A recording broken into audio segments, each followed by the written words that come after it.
एक सहाबी अल्लाह के नबी सल्लल्लाहु अलैहि वसल्लम के पास आकर कहते ऐ अल्लाह के नबी, मेरे चंद रिश्तेदार हैं, मैं उनके साथ भलाई का मामला करता हूँ, वो मेरे साथ बुराई का मामला करते हैं। मैं उनके साथ इज्जत से पेश आता हूँ, वो मेरे साथ जिहालत से पेश आते हैं।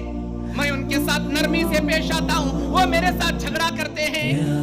बस होते हैं रिश्तेदार, आप कितने भी अच्छे रहो, आपके सामने वाले बुरा बोलना, गाली देना, गुमान करना, झगड़े करना, ये बहुत करते हैं। अल्लाह के नबी ने फरमाया, अगर जैसा तू कह रहा है, अगर वो बात सच है तो तू गरम राख उनके मुंह में डाल रहा है। सुन ले अल्लाह के बंदे, तू वैसा ही करना जैसा तू कर रहा है। तू अच्छा कर, वो तेरे साथ भले ही बुरा करे। तू नेकी कर, भले ही वो तेरे साथ बुराई करे। तू रिश्तेदारी को छोड़, भले ही वो तेरे साथ रिश्तेदारी को काटते रहे। जब तक तू ये काम करता रहेगा, अल्लाह की जानिब से एक मुहाफिज तेरा निगहबान बना रहेगा।